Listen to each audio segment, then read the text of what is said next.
Welcome, everybody. Welcome to the Central Asia program at the Institute for European, Russian, Eurasian Studies at GW. Good morning for those of you who are in the US. Good afternoon for those of you who are in Europe or in Russia, or even late evening for those of you who are in Central Asia.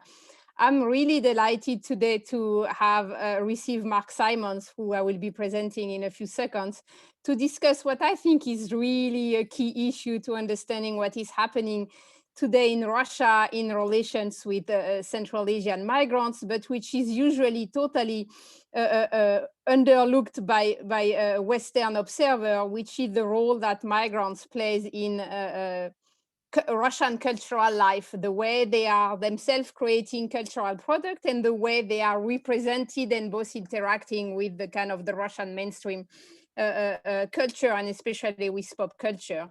And so today we are very lucky to be able to discuss that question of representing cultural diversity in Russia, and the occasion was given to us by the forthcoming famous Eurovision Song Contest that will be happening very soon in a few days, and for which Russia has selected a Tajik singer to represent the country and to perform a song that has a very deep cultural understanding of what means Russia and Russianness. So all that will be explained to you much better by our speaker, Mark Simon, who is a leading research fellow, or Mark Simons, a leading research fellows at the Center for Political Theory and Applied Political Science at the Russian Academy of National Economy, RANEPA, and who is also assistant professor at the Moscow School of Social and Economic Sciences. And he has been working since several years on the artistic practices of migrants in European countries and in Russia. And I really invite you to look at this critical aspect, I think, of migration in Russia. So once again, welcome everybody. I will now give the floor to Mark for his presentation. And then in the second half of our panel, we will have a Q&A. We will do it both ways. If you want to ask the question in the chat, please do so, and I will be moderating the discussion. If you want to speak your question, just please raise your hand and we will be giving you the floor. So both hand raised and chat will be open for this session today. Let's now move to Mark's presentation. So Mark's, really, thank you so much for being with us today, and I give you the floor now. You can, yeah. Thanks a lot, Marlene. Do you hear me well? Yes. Great. So thanks a lot for the invitation, and it's an honor for me to be here, at least via Zoom. And I also want to thank Jeanette for the assistance and making it possible. So if you don't mind, I will turn on the presentation, and I will ask you whether you see it perfectly. Yes. Okay. Okay, and of course, thanks to all the participants for your interest, but I assume that it is an interest in those things that Manisha does, not in my research. However, I will start by telling a little about my research projects to make it clear why I'm speaking on this topic today. So, as Marlene mentioned, I'm a political scientist, but quite an unusual one. Because my research focus is on the cultural and artistic expressions of migrants in European countries and in Russia. And I use mostly qualitative methods, in-depth interviews and observation in my work. And currently I'm conducting a research project on how people from Central Asia are accommodated in the cultural infrastructure of large Russian cities. Maybe we'll have a chance to discuss it as well in relation to our topic today. But besides this, I'm also very much interested in the topic of the representation of migrants in Russian popular culture. And here I will allow myself to tell a small personal story that doesn't fit well into the academic canons, but I will nevertheless do it. So there was a strange coincidence. My article on the representation of migrants in the music videos of Russian independent artists where among others was Manizha's Nidoslavianka.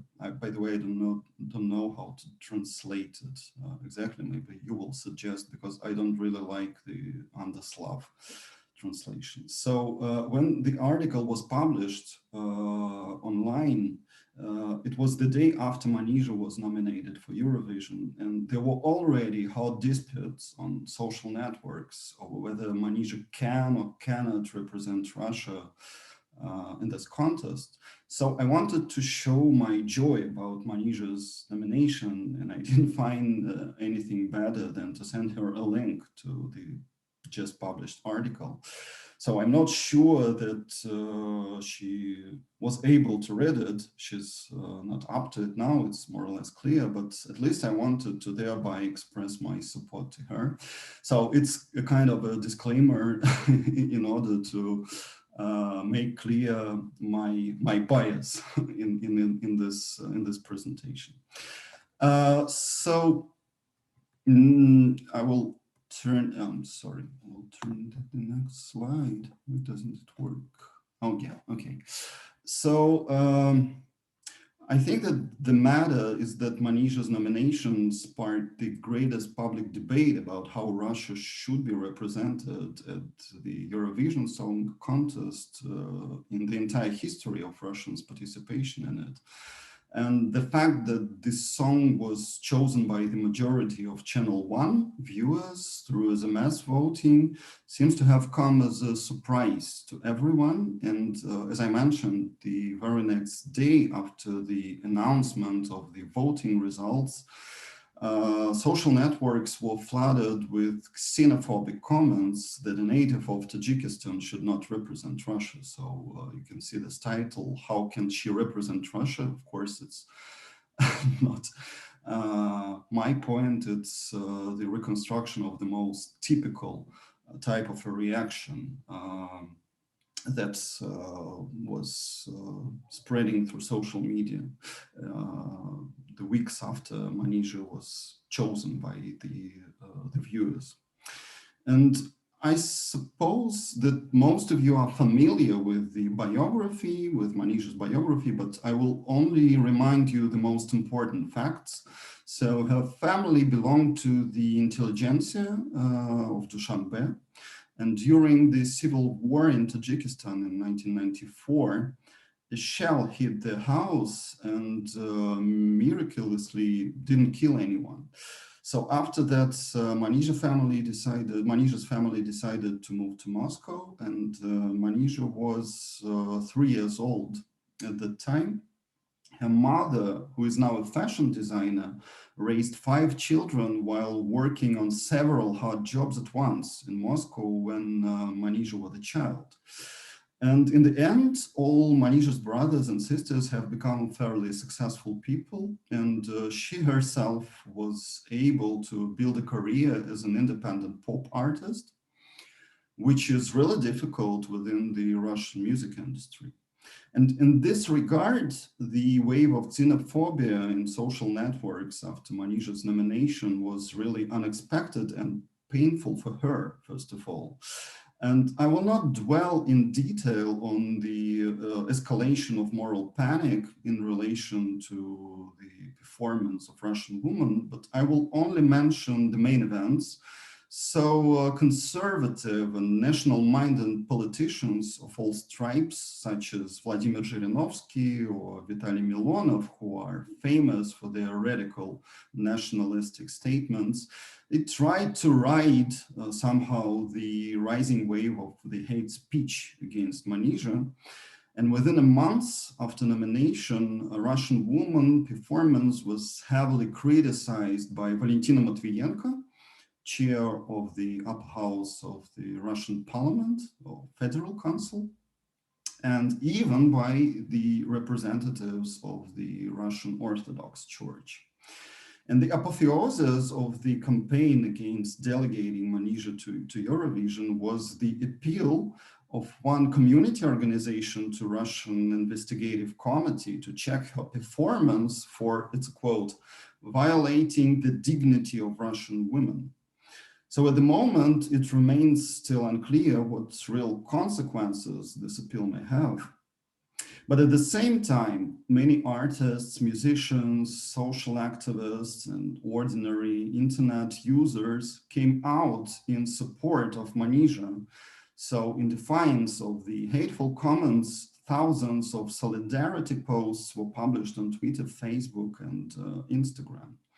And there were also many commentators who emphasized that they do not share Manisha's aesthetics, but they are really outraged by the attacks on her. And due to such enormous public attention, a Russian woman became the most watched video on the Eurovision YouTube channel. So the question is, how can one explain such vicious reaction of pro-government and conservative forces in Russia to Manisha's performance? And why did Russian women provoke such a polarization of opinions on the question of whether an artist of Tajik origin has the right to represent Russia? So next, I will try to suggest my own interpretation.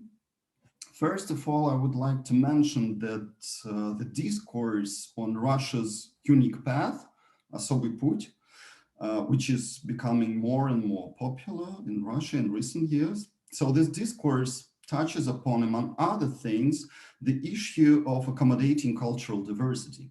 And Vladimir Putin has repeatedly stressed that Western countries cannot cope with the integration of migrants, while the Russian situation is completely different, according to him. So Putin believes that due to the fact that Russia has historically evolved as a multinational state, stable forms of peaceful coexistence of multiple peoples and ethnicities has evolved in Russia. And also Putin sees migrants from the post-Soviet republics as belonging to a common civilizational space, as he puts it. So it's another quote. The bonding fabric for the civilizational space is the Russian people and Russian culture. It's from one of his articles from 2012. And in his famous interview with the Financial Times, Putin hinted that the problems of Western migration policy rest on the primacy of individual rights, while in Russia, the emphasis is on traditional values. And due to that, people belonging to different ethnicities understand each other well. And I guess that such a rhetoric regarding the so-called national question, национальный вопрос, substantially reproduces the ideological pattern of friendship of peoples, дружба народов, that replaced proletarian internationalism in the mid-1930s. So you can see on the right side a Soviet poster from 1955, and it's quite symptomatic that the central figure, a man, who is presenting the RSFSR, Russian Socialist Federal Republic, he is dressed in modern dress, and all the other figures are dressed in ethnic costumes. And as historian Terry Martin puts it in his famous book, Affirmative Action Empire, Дружба народов firstly supported the rehabilitation of traditional Russian culture, which began to be thought is the main unifying element for all fraternal peoples.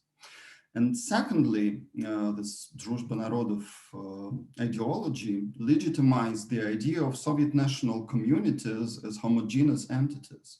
So I believe that contemporary Russian national policy is largely based on the premise that peoples, these fraternal peoples, they interact with each other as such entities under the patronage of an elder Russian brother. And at the level of cultural representation, it means that those who belong to these fraternal peoples are allowed to publicly present their culture in folklorized ways, for instance, wearing these ethnic costumes at city festivals, which I witnessed quite oftenly during my field research, but they should not dare to represent the great Russian culture. And I think that Manisha's performance challenged this very kind of representation, since it attempted to reflect upon individual rather than collective identity, while simultaneously referring to Russian folk music. And that's why Russian woman became a challenge to tacit cultural segregation, so to say, to the stereotype model of national and ethnic representation in Russia. I don't actually have enough time to comment about the issue of authenticity, but I find it very interesting that a student of mine from the Higher School of Economics, she's a folklorist on her background, she made a small research and she interviewed some ethnomusicologists. She found out that the ethnomusicologists consider the rhythm structures and manner of singing in Russian woman in these pieces when Manisha refers to the Russian folk songs. So they consider it to be consistent with the canon of the Southern Russian folklore. And it was completely unexpected for me because a lot of commentators and, for instance, the Senator Elena Afanasieva, who asked Valentina Matvienko to take decisive action regarding Manisha's participation in Eurovision. She expressed bewilderment about African-American dancers while performing a song about a Russian woman. And she opposed, Elena Afanasieva opposed Manisha's style to those of the Soviet folk singer Lyudmila Zykina. But as Elena Mitina, as my student notes, Zykina fully embodies a very artificial stage representation of Russian folk music, which is cut off from local traditions. And this type of representation began to form in the late imperial period in connection with the demand for Tsarist Russification. Benedict Anderson, by the way, in the Imagined Communities, he touches upon this issue. And this very way of representing national culture was paradoxically strengthened by Soviet cultural policy. And in this respect, I think it's curious that the researchers of folklore, they do not discern any inauthenticity in Manisha's performance. But however, I would like to suggest another interpretation of folk authenticity. Sociologist Ron Eierman, describing the folk music revival in the United States, which took place between the 30s and 60s, he pointed out that for the adherents of folk music, authenticity manifested itself primarily in the expression of real life experience of ordinary people. So Eierman believes that singers like Woody Guthrie, drawing inspiration from different types of folk music, from English ballads to African-American blues, they were not obsessed with nostalgia, but they sought to reimagine the American nation to make it more inclusive in terms of race and ethnicity. And by combining references to various traditions, Manisha constructs Russian woman as an inclusive category that unites listeners on the basis of a common social experience rather than an ethnic origin. And bearing in mind the combination of Manisha's cosmopolitan sensitivity and her ethical responsibility towards certain communities in Russia, I think it's important to understand what is the social message of Russian woman. So, being an independent artist within the Russian pop music industry, Manisha explicitly addresses the most acute social issues in her artistic and public statements. So she regularly raises the issue of domestic violence. She openly supports the LGBTQ communities, and she became the first Russian goodwill ambassador of the UN Refugee Agency in December 2020. In her music video, Nedoslavyanka, which I already mentioned, so you can, on the right side, you can see the cover of the single. She tells the story, in a metaphoric way, the story of overcoming an ethnic inferiority complex and presents herself as an ally for those who have identity troubles in Russia. Yet there is an important question whether Manisha's message is embraced by migrant communities or not. And as my research shows, newcomers from Central Asia generally avoid publicity and are reluctant to demand recognition because of their vulnerable legal position in Russia. As for the leaders of public organizations, which are making an impression, trying to make an impression that they represent the state relation peoples in Russia, these leaders are mainly people of the Soviet generation, and Manisha's cosmopolitan aesthetics and her emancipatory message are completely alien to them. So during my current research project, I used to interview one of the leaders of Tajik public organizations in Russia, and he said that Manisha's aesthetics is alien to him, but he was disappointed that when Russians portray Tajiks in an ironic way in Nasha Russia, a famous comedy show, there was no such a vicious public reaction as when Manisha sang about a Russian woman. However, I can also give a counterexample. I interviewed a woman who runs the Pomerian dance ensemble in Russia, and she said that her daughter, who was born in Russia, she completely shares this Manisha's formula expressed in Nedoslavyanka. I'm not completely Slav, but I'm not completely Tajik. So I would say that this is an open question about the consonance of Manisha's expression with the feeling of the new generation of migrants, and it needs to be explored. But to date, I would stress that Manisha's empowering message has resonated the most with the young artists, bloggers, and activists from among the so-called peoples of Russia. So the most interesting example of this is Agashin.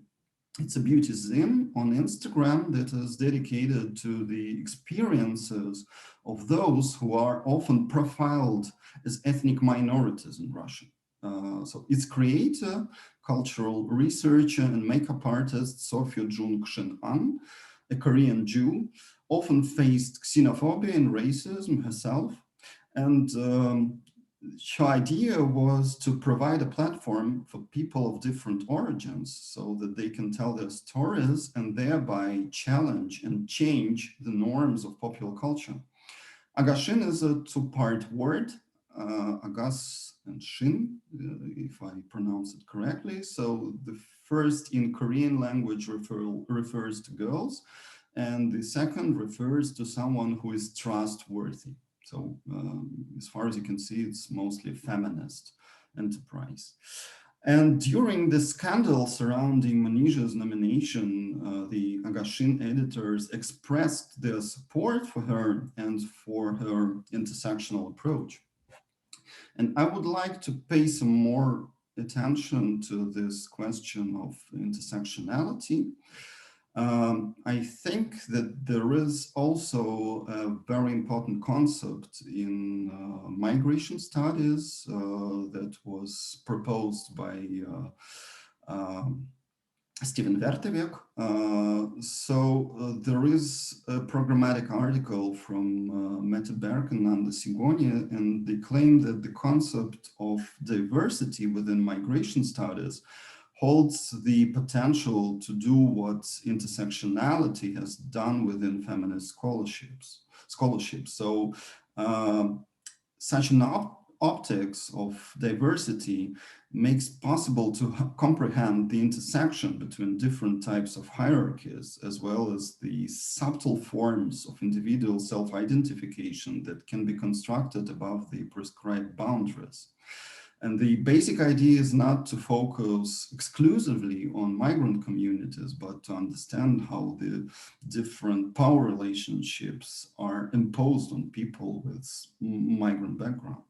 And in this respect, I think that Manisha's case gives every reason to start applying this optics in relation to the contemporary Russian context. And I would like to share three intuitions that I think are directly related to the optics of diversity in the discussed case. So firstly, it seems important to me that the Manisha's case highlighted the problem of xenophobia, which manifests itself not only in connection with the attitude towards migrants. So Manisha doesn't set the goal of gaining approval from the former ill-wishers in Russia in case she wins the contest. In an interview with Ekaterina Gordeeva, she said the following: "It's like with the Ultimate Fighting Championship. Those wrestlers who were previously considered alien due to their ethnicity, Chechens, Dagestanis, immediately turn into Russians as soon as they become champions. They say the same thing to me now, but I think this is wrong. Why should I bring victory at the Eurovision to have a right to be called Russian?"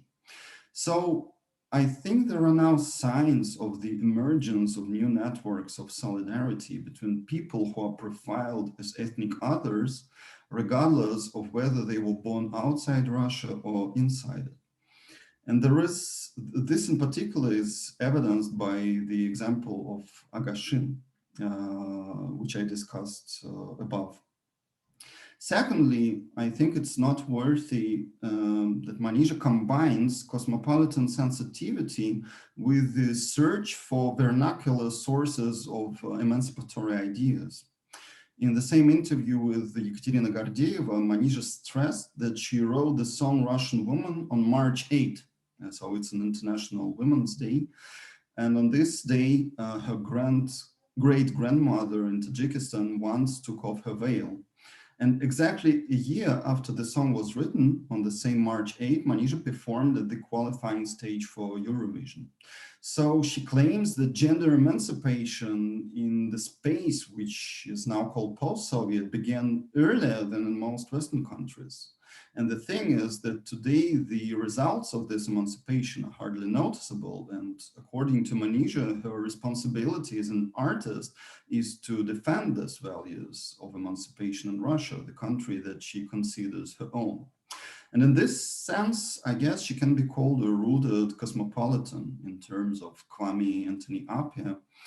That is, a person who feels like a citizen of the world and at the same time takes on ethical responsibility towards certain communities in his or her own country. And thirdly, her performance gave impetus to the de-ethnization of the concept of Russianness. My colleague Vladimir Malakhov wrote a lot about the fact that the term Russian is hardly suitable to indicate civic identity because it's strongly ethnicized in the last decades. But it seems symptomatic that when Manisha speaks about her song in Russian, she uses the term «русская», not «российская», «русская женщина».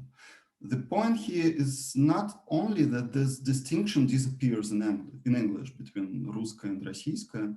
In the same interview with Gordeeva, there was an episode in which Manisha gathered a round table with female activists of mixed ethnic origins.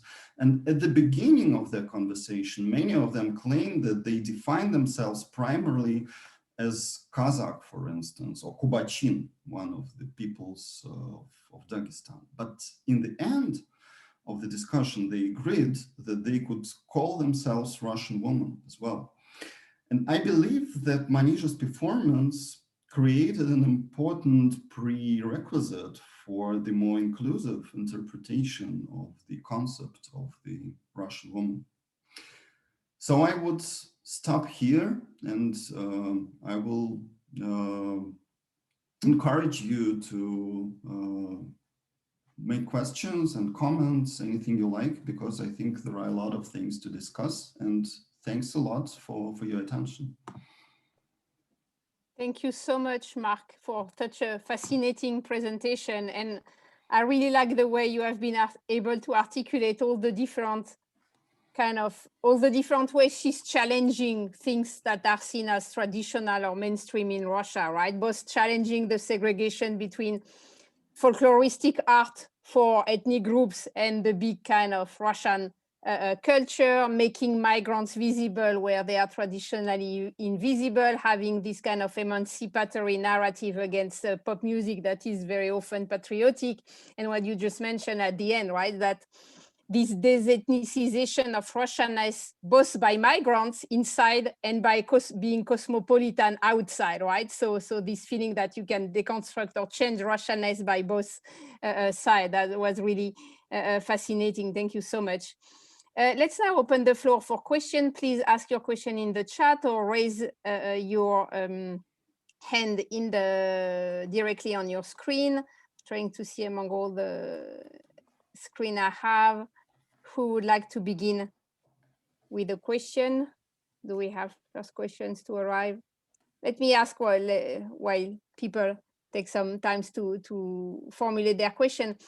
Mark, do you think Manisha is a unique case, an exceptional case, or would you see that there are other figure of people with a migrant background or from a Central Asian background or I don't know, South Caucasian background that are kind of getting this kind of visibility? I mean, is she the exception or is she this kind of new mainstream for this second generation migrant who got raised in Russia? I would say that it's quite a unique case. In the article on this representation of migrants in music videos, I'm also considering another example. The guy is called Fardi. So he's of Azerbaijani origin. He's from Karabakh. The his album is titled Черный Сад, Karabakh. And I think that he was born already in Russia, but he articulates, I think, the idea that while being in Russia, he is profiled as Black. And this is something new for me. But the thing is that when I follow what he's doing through his music and his videos, I see a lot of references to the, I would say, post-migrant hip-hop scene in Europe. So there are a lot of rappers of Turkish origins who are doing the same things. And it's difficult for me to say that it's quite an authentic form in the sense of resonating with some migrant communities in Russia. So from my perspective, it's much more an imitation of what the Western artists are doing. And Manisha, in this sense, she's much more original because she uses a lot of different sources, Russian folklore, and she also used some Russian romances, and she mixes it quite organically with the Western pop music forms. So I would say that it's quite a unique case because she has some keys to the Russian tradition, which is very, very unusual for so-called migrant artists. Mm-hmm. Great, thank you, Mark. And to continue on that aspect, we have two questions that kind of ask you to try to develop what is her connection to Tajikistan. I mean, what would she represent for Tajikistan and her reception of her music and activism in Central Asia? I mean, in Central Asia, there are artists, pop musician or kind of street art artists that are also kind of becoming activists. But how do you think this is kind of received globally in Central Asia or in Tajikistan only? Mm-hmm. Thanks a lot for this question. By the way, I wanted to mention that Manisha is quite untypical for the so-called migrant environment. But there are a lot of artists either in former Soviet republics. In Kyrgyzstan, for instance, there is a new female artist, Zere. She's also articulating the feminist message. And there are a lot of new artists in also who can be profiled as representatives of the peoples of Russia in Tatarstan, in Yakutia, and some other places, who are somehow mixing this cosmopolitan aesthetics with the local traditions and local languages, which is very important. I just wanted to stress that I find Manisha more in this trend than in some connection to the migrant artists' expressions.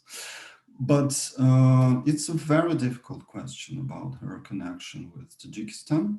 So her video, Nedoslavyanka, was shooted there. They went to Dushanbe, her native city, to make the video. And it was, as far as she was telling, it was a trauma for her, but because she found her house, the house of her grandmother, destroyed.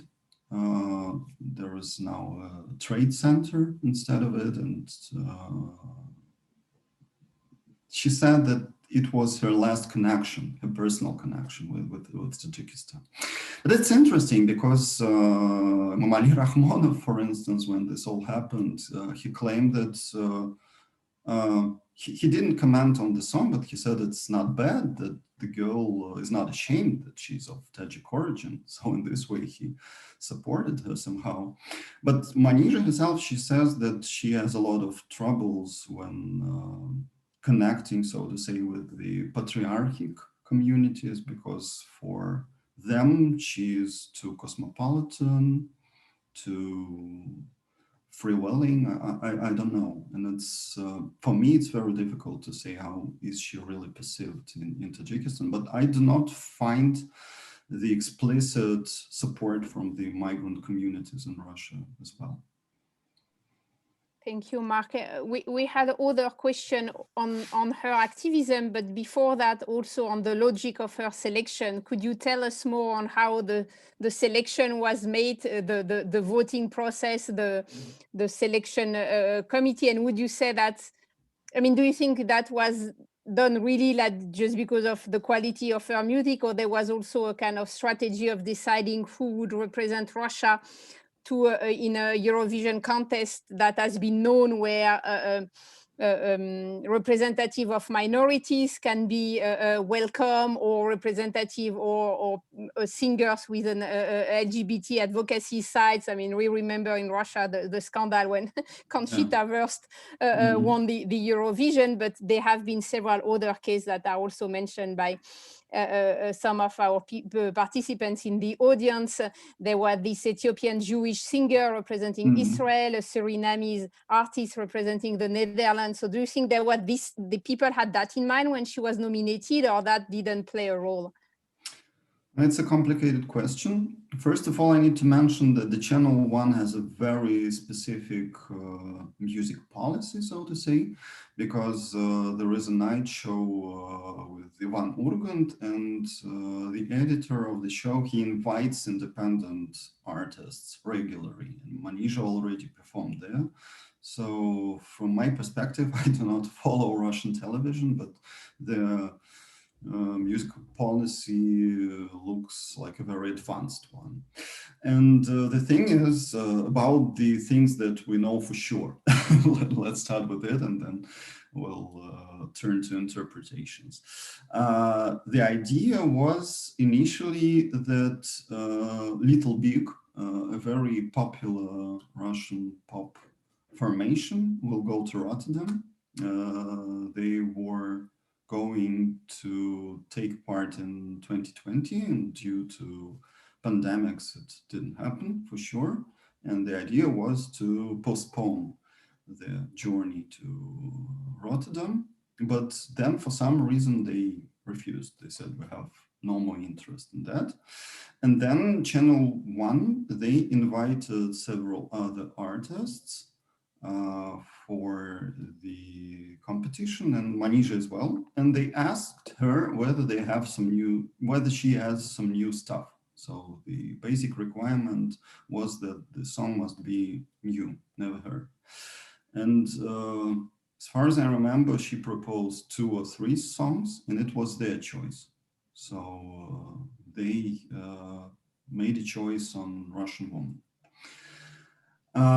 Then there was a voting, and most of the viewers of the channel, they voted for Manisha, around 40%, 39 or something. It's difficult for me to explain the reasons, but probably the other artists, firstly, they are not so well known, and they are working mostly for the younger audiences. And also, I think that it's only my version, that when you hear Manisha, it sounds very familiar.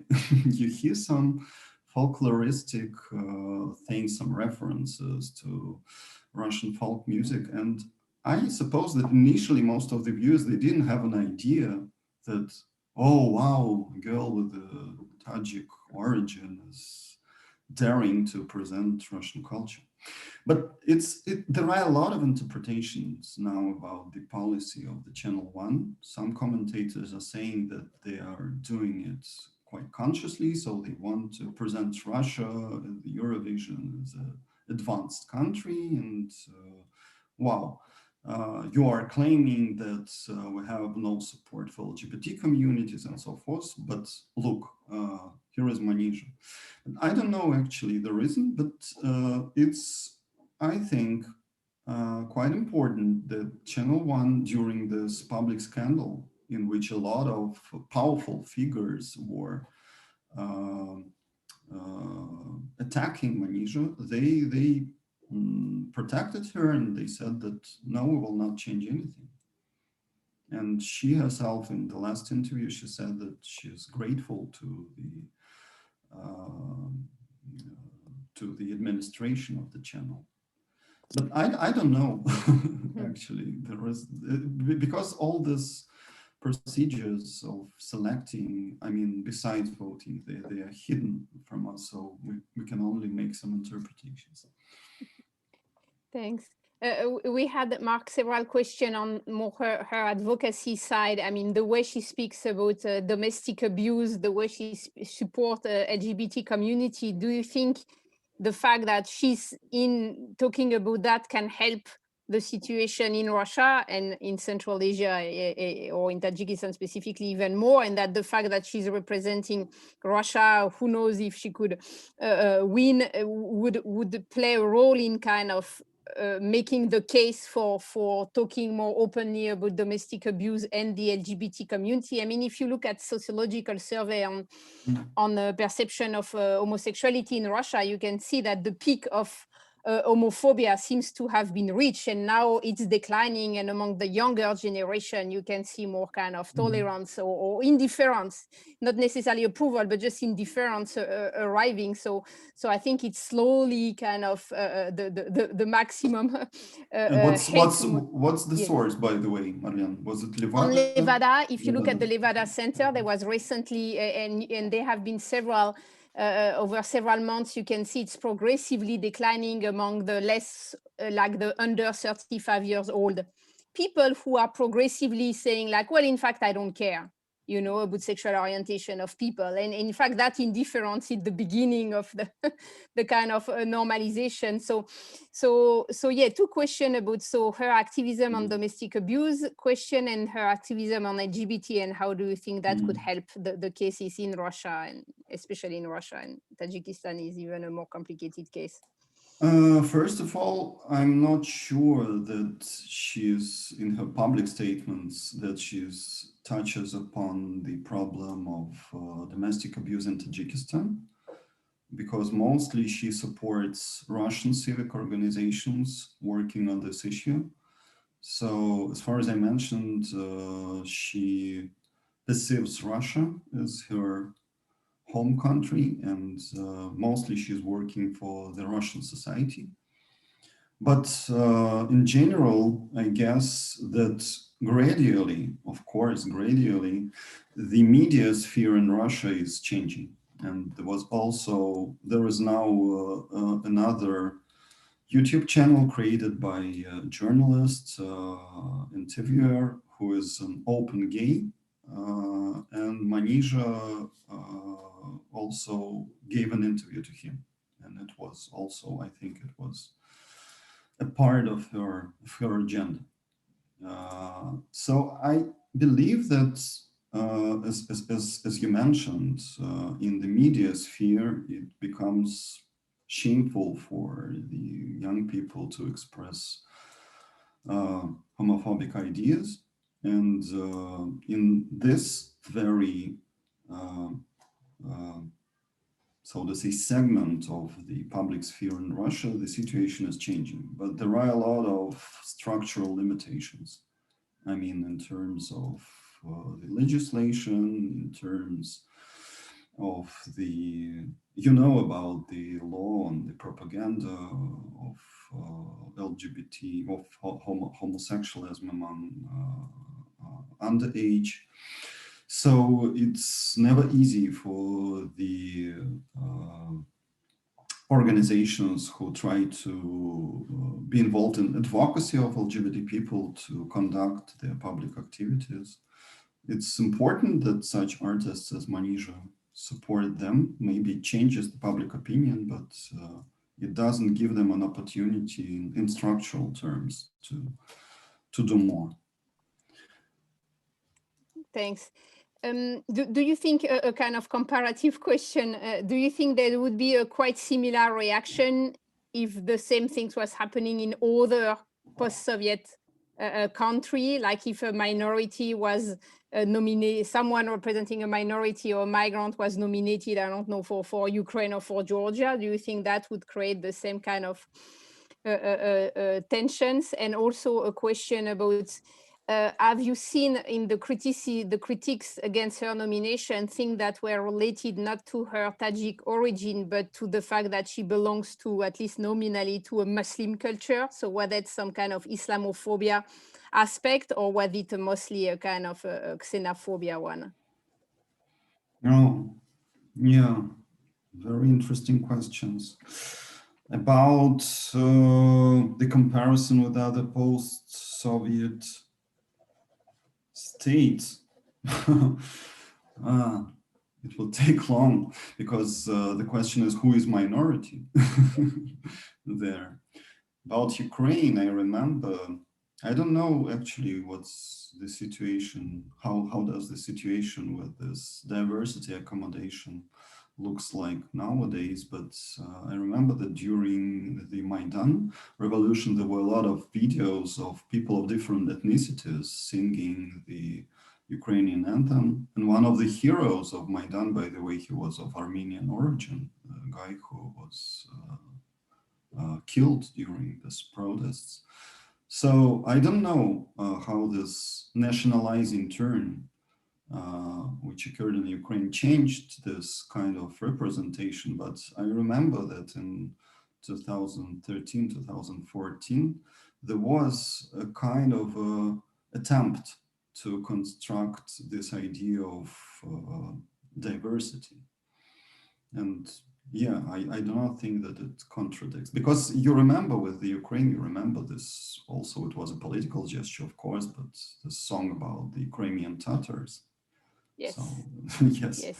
And we have in the chat this detail that in 2012, Ukraine's entrance for Eurovision had origin from Congo, and far-right nationalists, of course, reacted to that. And even in Western Europe, I mean, in the French case, you had also kind of Arab singers that also created some polemic. So, and just briefly on the Islam question, did you see any kind of criticism related to Islam? The thing is that I didn't make an observation of all the comments. It was not a part of my research, but I do not remember that Islamophobia was the main issue.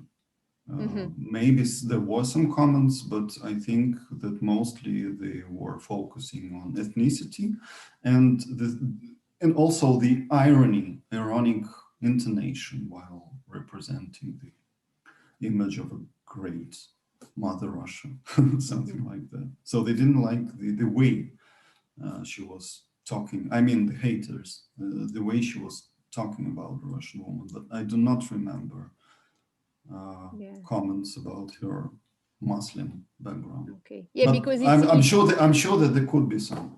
Yeah. Because it's an interesting combination of both criticism toward her nomination and criticism toward the selection of the song and the meaning of the song. So they are like kind of two levels, right, of the criticism. Exactly. We have another question about the difficulties in Russia for ethnic and religious minority to voice some post-colonial or decolonial position. And so do you think that the phenomenon such as Manizha can be a kind of new voice for ethnic identity politics that to express a kind of, I don't want to say multicultural because in the Russian framework it's framed differently, but a kind of a post-colonial position. And I'm also thinking about what you said, that you see her songs more connected to the revival or the really rise of pop music coming, for example, from Yakutia, Sakha, that's what we have in Central Asia. And so I would add to that question, do you think that this kind of second generation migrant from Central Asia are in fact becoming Russian, not only Ruski, but also Russian, like they can find a niche among the other ethnic minorities, so they become a kind of traditional ethnic minority for Russia, the same way like, I don't know, Yakuts, Buryats or Dagestani can be. And I think that's going back to what you were saying about this fascinating discussion on the way women think the discussion on the utilization of Ruski to describe identity. To the second part, it's, I think, too early to make conclusions, but it's interesting that there is a sort of mutual understanding between such artists as Manisha on the one hand, and Aigel, for instance, an artist. She lives in St. Petersburg, and she sings both in, but originally she's from Tatarstan, and she sings in both languages now, in Russian and in Tatar. Yeah, but I think they have much in common in terms of aesthetics. But to the first part, it's an excellent question, and the question which I'm trying to reflect upon myself in my research about this post-colonial or decolonial framework. I believe that it doesn't work in a straight way in the post-Soviet situations, because as far as you can see, Manizha somehow refers to the emancipatory potentials which we can find in the Soviet history. So the current moment is much more colonial, so to say, as Sergei Abashin, for instance, puts it, than the Soviet past. And in this sense, it's very difficult to talk about the former hierarchies, because there are some kind of new hierarchies constructed in some different way, not in the same way it was with the former metropolitan colonies, I mean, between European countries and, I don't know, African countries or some Asian countries. And the thing is, I find it also very important about the issue of post-colonialism that Manizha also reflects that imitating the Western manner is a kind of a colonial enterprise. And she stressed that it's important for her to sing a song in Russian. So she goes to Eurovision for, I think, at least 10 years. There were no examples of Russian artists bringing the song in Russian. Most of the lyrics are written in Russian. And I think that her point about this vernacular feminism and feminism which emerged in the post-Soviet space, I mean in the Soviet space, whatever, earlier than in Western countries, is also a kind of, colonial sensitivity. If you understand what I mean, because she doesn't want to be seen as an imitator of the Western pop artists. So I think we can also reflect upon colonialism in terms of music industry, because she says, I don't want to live outside Russia. I will be nobody there. I have no chances to do my own music. And she says that it's a paradox that she's working in Russia, but she feels herself a very free person in terms of what she's doing, a very independent person. And I think we can, yes, as I mentioned, we can talk about colonialism in terms of global music industry as well. Great, and that will be a perfect way for me to bring the last question that we had, or both a comments and a question asking you is, in fact, Manizha is not a or we shouldn't be looking at her through the migration frame, but through the globalization frame, or migration being in fact the way also the Russian society is getting globalized. And so you have this kind of dual globalization, right, by migrants entering Russia and by Russian facing the global industry music in our case, right? And so we are back to this kind of classic dilemma for Russia of feeling colonized by the West and at the same time being the colonizer toward its own East. So I'll let you kind of discussing that interesting entanglement for the last few minutes we have. Yeah, but it's a brilliant, I would say, direction in which we can further make some exploration of what's going on in the cultural sphere as well. But I think not only globalization, but glocalization, because there is also a trend of exploring the local traditions. And it was, in this sense, it was very unexpected to me that this folklorists that my student has interviewed, they heard the references to Southern folklore, to the local tradition of Southern folklore. And Southern regions of Russia, as far as you know, they were always diverse in ethnic terms. So they have seen no problem with Manisha's appearance and her voice to be authentic for this kind of folk canon. And I also find it interesting that talking about this Tatar singers, Yakut artists, and so on, that they combine their local tradition, the exploration of their local tradition, but with the instruments that they are taking from the global music industry, so to say. And there are a lot of such projects in North Caucasus, for instance. So there is a label, ethnographic label called Red Recordings, and I strongly recommend to everyone to follow this label. So the guys firstly, they were raised listening to heavy metal and all kind of extreme Western music, and then having such a sensitivity for avant-garde, radical Western music, they started to explore their own tradition. But they are doing it in a very, very different way from this, national frameworks of how it should be represented. Well, that's a great discussion. Just last word, do we have any clue about her chance of winning? Let's hope for them. Exactly. Yes. Come on, Mark. Yeah, you wanted to say something. No, I just wish her every success.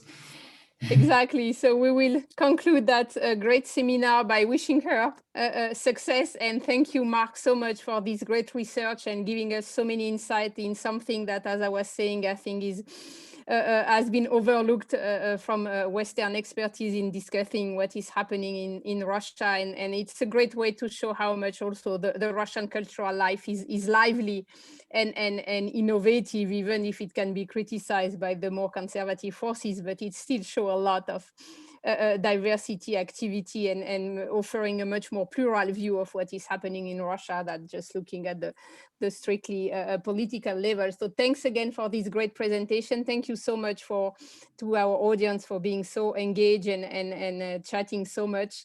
That was great, and we wish you all good and hope to see you soon for one of our next events.